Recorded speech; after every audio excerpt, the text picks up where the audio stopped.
Petja Koželj se je v preteklosti že preizkusil v različnih poklicih, kljub temu pa je za njim le pol leta redne zaposlitve. Pred nekaj leti je imel težko poškodbo glave, zaradi katere je moral življenje povsem spremeniti.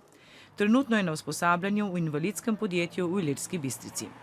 Sem se naučil ogromno, ampak še ni konec tega procesa učenja, bom rekel. Ni dneva, da se ne bi kaj novega naučil.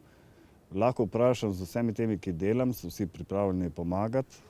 Ljudje s težavami v duševnem zdravju težje pridobijo in ohranjajo zaposlitev, zato je podpora Zavoda za svetovanje, usposabljanje in rehabilitacijo invalidov še toliko bolj pomembna.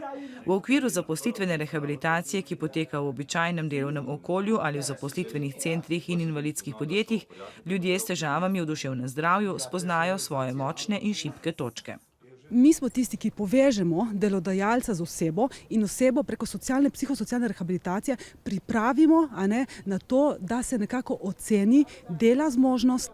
Za delodajalca pa to pomeni, da lahko spozna enega bodočega sodelavca.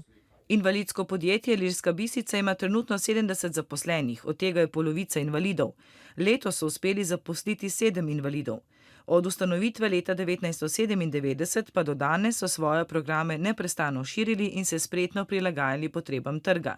Izvajajo vsa dela od najbolj enostavnih do tistih bolj zahtevnih. Delo, ki ga opravljajo kombinaciji zdravi delavci z invalidi in temu primerno smo mogli tudi zdrave delavce malo prilagoditi, da so ta način dela sprejeli in da delajo kot tim, kot skupina in to se nam izkazalo kot zelo pozitivno.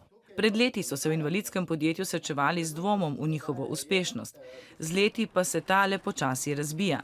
Še vedno pa se slovenska družba kot taka ni povsem otresla strahu pred drugačnostjo.